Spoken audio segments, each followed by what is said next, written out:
creating a company is almost like having a child. So it's sort of like, how do you say your child should not have food? So once you have the company, you have to feed it and nurse it and take care of it, even if it ruins you. Yeah.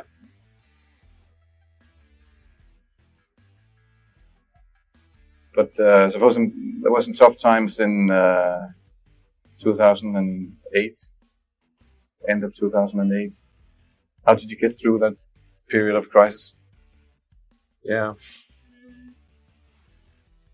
Can we just break for a second? Sure, yeah, of course.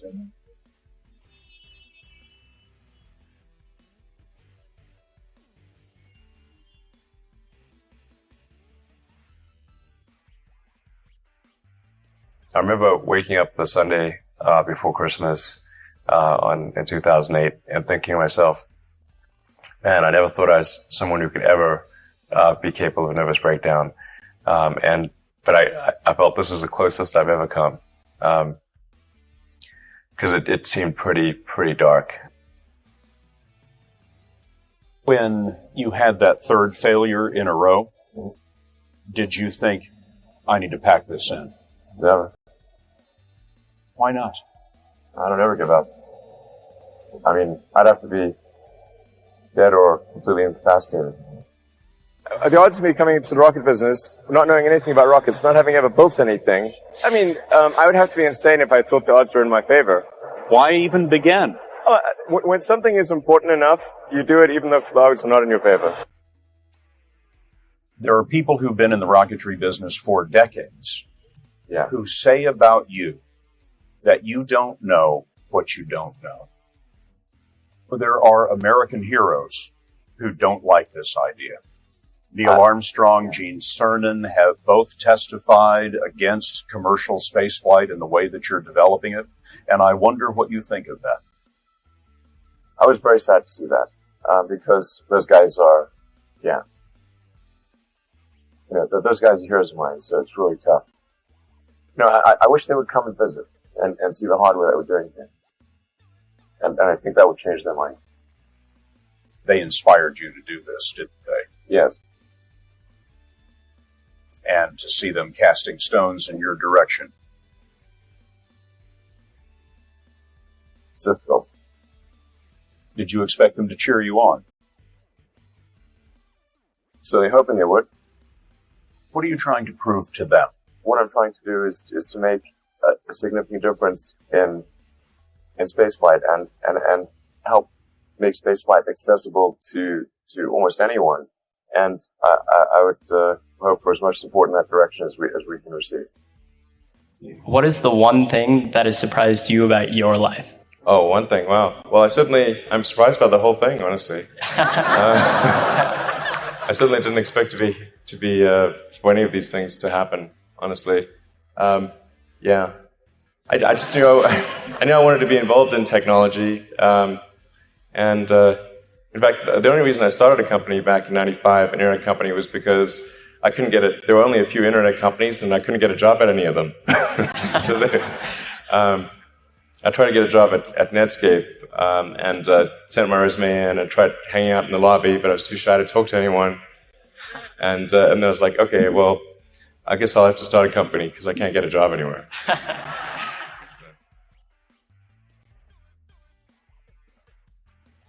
How did you get the expertise to be the chief technology officer of a rocket ship company?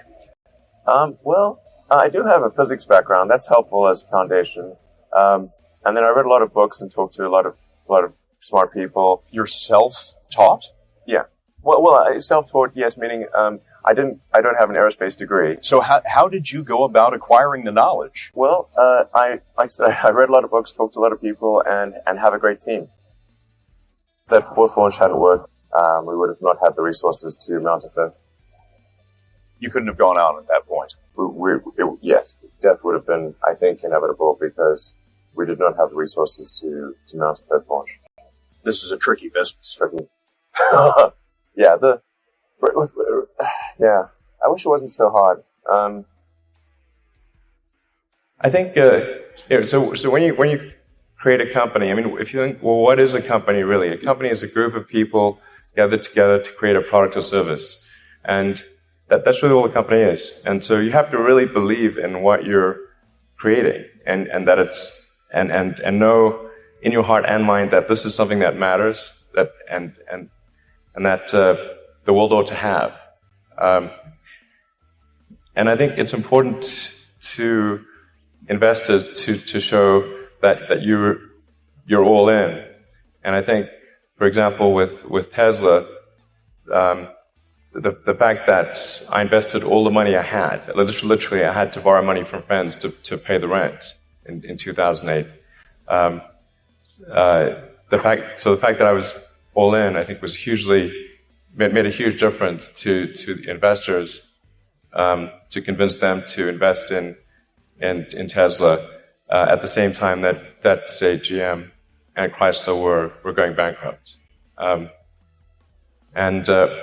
Yeah, I think you have to show that you really care. Like it's like that you've got skin in the game, and that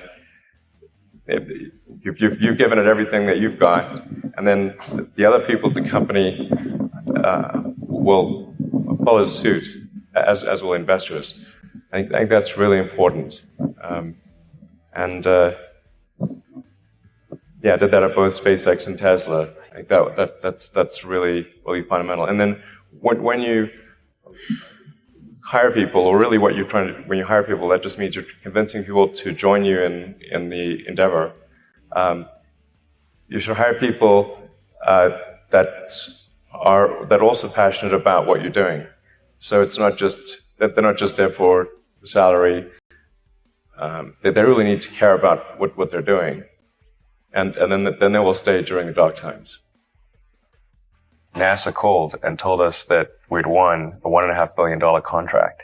And I couldn't even hold the phone. It's like, I just blurted out, I love you guys.